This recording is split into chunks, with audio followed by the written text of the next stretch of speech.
Hello বন্ধুরা, আসসালামু আলাইকুম। আশা করি আপনারা সবাই ভালো আছেন। আজকে আপনাদেরকে দেখাবো আমার বাড়ির পাশের ছোট্ট বাগানটি।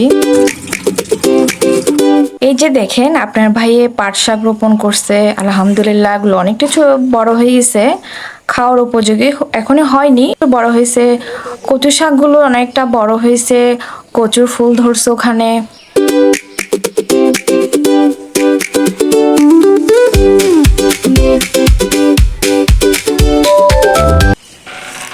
এই যে দেখছেন, এখানে কচু শাকের একটা ছোট বাগান।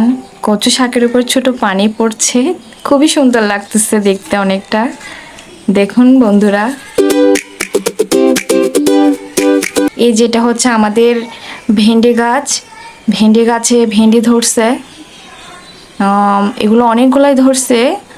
যখন তুলবো অবশ্যই আপনাদের সাথে শেয়ার করে তুলবো, তখন আপনাদেরকে অবশ্যই দেখাবো। প্রায় অনেকগুলো বড় হয়ে গেছে ভেন্ডি গাছগুলো। আর এগুলা হচ্ছে পোলা পাতা গাছ। এগুলো আমাদের চট্টগ্রামের পোলা পাতা গাছ বলি। এগুলো আপনার রান্না বান্নায় পোলার চালে দিলে অনেক সুঘ্রাণ বের হয়, অনেক রান্নাটা অনেক মজা লাগে। আর এগুলো হচ্ছে আমাদের দেশি পেয়ারার গাছ। পেয়ারাগুলো গাছ দেখেন, অনেক পেয়ারাগুলো অনেক বড় হয়েছে। আর আপনার ভাই আর আমি মিলে এখন পেয়ারাগুলো এখান থেকে পারবো। মাশাল্লাহ, অনেকগুলোই পেয়ারা ধরছে। আর এটা হচ্ছে চায়না কমলার গাছ, এখনো ছোট ছোট আর কি, এখনো ফল ধরেনি। এই যে দেখছেন, এখানে লেবু গাছে লেবু ধরছে, মাশাল্লাহ অনেকটাই, অনেকগুলো প্রায় বড় হয়ে গেছে। আর আমি এই লেবু গাছ থেকে এখন লেবুগুলো পেরে নিয়ে নেব। দেখেন বন্ধুরা, অনেকগুলো প্রায় লেবু ধরছে, লেবুগুলো অনেক বড় বড় হয়ে গেছে, তাই আমি এখন পেরে নিব এগুলো। দেখেন একদম প্রায় হলুদ কালার হয়ে গেছে লেবুগুলো। 3-4টা মতো প্রায় আমি পেরেই নিব, কারণ ওগুলো হলুদ হয়ে গেছে, তাই ওই জন্য পেরে নিব। দেখুন লেবুগুলো মাশাআল্লাহ অনেক সুন্দর। বন্ধুরা দেখুন, এখানে একটা ছোট মরিচ গাছ রয়েছে। বড় মরিচ গাছটি ছিল, ওটা বৃষ্টির কারণে একদম নষ্ট হয়ে গেছে। এটাও প্রায় নষ্টের দিকে ছিল, মাশাআল্লাহ এখন একটু আস্তে আস্তে বড় হয়ে উঠেছে।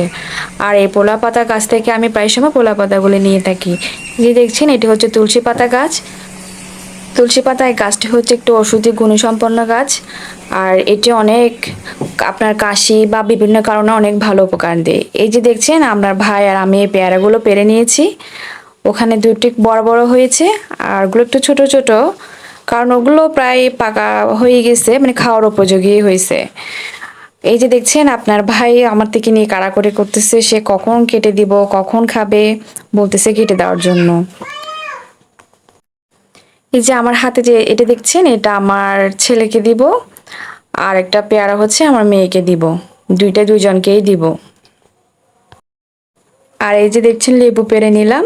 এই লেবুগুলাকে আমি প্রায় শরবত বানানোর জন্য আমরা এখন ধুয়ে নিব, কেটে নিব এগুলো। এই যে দেখছেন, লেবুগুলা মাশাআল্লাহ অনেক বড় হয়েছে, পাকা হয়ে গেছে। লেবুগুলো ধুয়ে নিচ্ছি, কারণ ওগুলার গায়ে একটু ময়লা ছিল, একটু ভালো করে ধুয়ে নিতে হবে, তাই ধুয়ে নিলাম। আমি পেয়ারাগুলো এখন ধুয়ে নিচ্ছি, কারণ আপনার ভাই এবং আমার ছেলে মেয়েরা খাবে বলতেছে, তাই ওই জন্য ধুয়ে নিচ্ছি কাটার জন্য। আমি এই যে দেখছেন, পেয়ারাগুলো কাটতেছি এখন। ওগুলোর উপরের দিকে একটু অংশগুলো একটু ফেলে দিতে হয়, আর নিচের অংশটা একটু কেটে ফেলে দিতে হয়। এই যে আমি পেয়ারাগুলো এখন কেটে নিচ্ছি। পেয়ারাগুলো একটু শক্ত টাইপের, কিন্তু অনেক মিষ্টি। এই যে আমি পেয়ারাগুলো কেটে নিলাম। এখন ওখানে আমি একটু করে হালকা করে লবণ মরিচ দিয়ে এগুলাকে আমি মেখে নিব।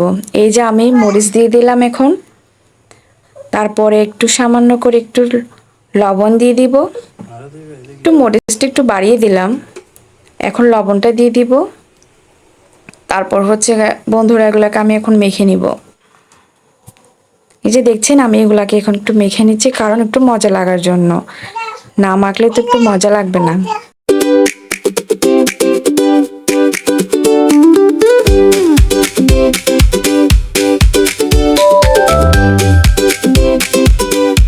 এগুলাকে আমি এখন আমার ছেলের কাছে নিয়ে যাব। আমার ছেলে প্রায় ড্রয়িং রুম আমার জন্য ওয়েট করতেছে, কখন আমি পেয়ারা কেটে নিয়ে আসব। এই যে আমার মেয়েও দেখছেন বসে বসে টিভি দেখতেছে। ওরা পেয়ারাগুলো এখন দুই ভাই বোন বসে খাচ্ছে অনেক মজা করে। ওদের দিকে নাকি অনেক মজা লাগতেছে। এই যে আপনার ভাইও ওখান থেকে এখন একটা বলবা যে আমাকে দাও না, আমাকে দাও না, দিচ্ছ না কেন, এরকম বলতেছে। আপনার ভাইও একটা নিবে, আমি ওখান থেকে একটা নিব। প্যারোগুলো খেতে অনেক মজা হয়েছে। আজকে বন্ধুরা এই পর্যন্তই। যদি আপনাদের এই ভিডিওটি ভালো লেগে থাকে অবশ্যই লাইক অ্যান্ড শেয়ার এবং সাবস্ক্রাইব করে দিবেন। ধন্যবাদ। আসসালামু আলাইকুম।